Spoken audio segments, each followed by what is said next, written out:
que será que alguns países são tão ricos e outros tão pobres? Essa é, talvez, uma das perguntas mais importantes da economia, da política, da vida, né? Nesta análise, a gente vai mergulhar fundo no mistério da desigualdade global, explorando uma ideia central muito, mas muito poderosa que ajuda a explicar essa divisão. Para começar, vamos dar uma olhada num quebra-cabeça do mundo real, um caso que ilustra perfeitamente a nossa questão. Então, o enigma é o seguinte: a cidade de Nogales. Ela é literalmente dividida no meio por uma cerca. De um lado, fica Nogales, Arizona, nos Estados Unidos. Do outro, Nogales, Sonora, no México. É, na prática, a mesma cidade, com as mesmas pessoas, a mesma cultura, a mesma geografia. A pergunta é: por que os destinos delas são tão absurdamente diferentes? E as diferenças, olha, são gritantes, é só bater o olho nos dados. Ao norte da fronteira, a renda é 6 vezes maior. As pessoas são mais saudáveis, mais educadas, vivem mais. Elas confiam na lei, na ordem, num governo que, ok, tem suas falhas, mas que no geral trabalha para elas. Já ao sul, a realidade é outra. Serviços públicos precários, corrupção, oportunidades que simplesmente não existem. É a mesma cidade, mas são dois mundos completamente opostos. E o mais interessante é que as explicações de sempre não funcionam aqui. Não é o clima, não é a cultura, não é que os governantes de um lado são mais espertos que os do outro. A resposta é algo bem mais profundo. Algo que define, sabe, as regras do jogo para todo mundo. E essa resposta está nas instituições. A diferença crucial entre o sucesso e o fracasso de uma nação não está nos recursos que ela tem ou nas pessoas que vivem lá, mas sim nas regras do jogo que governam aquela sociedade. Mas o que são instituições, afinal? Pense nelas como as regras, formais e informais, que estruturam a nossa vida. São as leis, a Constituição, os direitos de propriedade e até as normas sociais. São elas que determinam os incentivos. Elas definem se o trabalho duro e a inovação vão ser recompensados ou se o caminho para o sucesso é a exploração e a corrupção. E essa ideia se divide basicamente em dois tipos de instituições. De um lado, a gente tem as inclusivas, que distribuem o poder político e econômico de forma ampla, protegem a propriedade privada e dão aquele empurrãozinho para o investimento e para a inovação. Do outro lado, estão as extrativistas, que foram desenhadas para tirar a riqueza de uma grande parte da sociedade e entregar na mão de uma pequena elite. E vamos ver como isso funciona no mundo real. Pense no Bill Gates. Ele ficou bilionário criando um produto inovador num sistema que o recompensou por isso, mas que também colocou um freio quando o poder de monopólio dele cresceu demais. Agora, vamos comparar com Carlos Slim, no México. Ele ficou bilionário adquirindo um monopólio de telefonia que foi privatizado, usando suas conexões políticas para barrar a concorrência. Percebe a diferença? Um sistema incentiva a criar riqueza, o outro a transferir riqueza. Então, a pergunta de ouro é: de onde vieram essas regras tão diferentes? Para entender isso, a gente precisa voltar no tempo e ver como pequenas diferenças lá no comecinho levaram a destinos tão radicalmente distintos hoje em dia. A história conta tudo. Na América Latina, os espanhóis chegaram e encontraram sociedades com muita gente e muita riqueza para ser extraída. O que eles fizeram? Simplesmente tomaram o lugar da elite que já existia.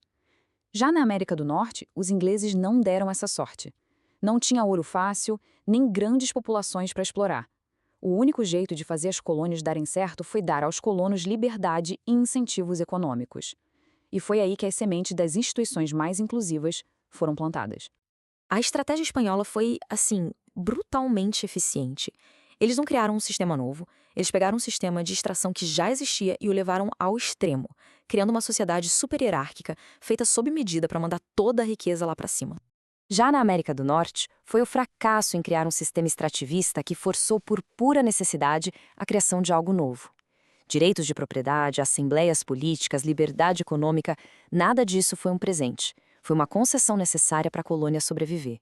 E essa foi a semente de um caminho totalmente diferente. Ok, vamos avançar um pouco. Por que essas instituições extrativistas continuam existindo, mesmo quando deixam um país pobre? A resposta está no medo. O medo que as elites têm da mudança.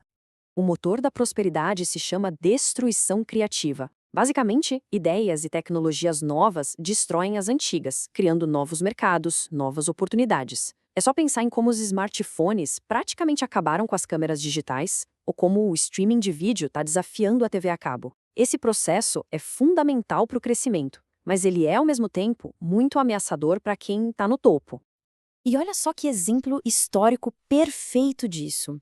A rainha Elizabeth I não rejeitou a máquina de tricotar porque era uma ideia ruim. Pelo contrário, ela rejeitou porque tinha medo da instabilidade social e política que a máquina causaria, deixando um monte de gente sem emprego. Ela preferiu a estabilidade em vez do progresso. É a mesma lógica aqui. O imperador da Áustria não olhou para a ferrovia e viu crescimento econômico. Ele viu um caminho para ideias revolucionárias, para mudança social que poderia, no fim das contas, acabar com o poder absoluto dele. O medo de perder o controle político foi mais forte que a promessa de prosperidade. Então, o ponto central é este. Em sistemas extrativistas, o progresso econômico não é bloqueado por acidente, mas de propósito. A elite que está no poder sabe muito bem que a tal destruição criativa, que traz prosperidade para a nação, também destruiria a base de poder deles. Eles preferem manter o país pobre a arriscar perder o controle. E o pior é que esses padrões se tornam autoperpetuantes. Eles criam verdadeiras armadilhas, das quais é muito, muito difícil escapar.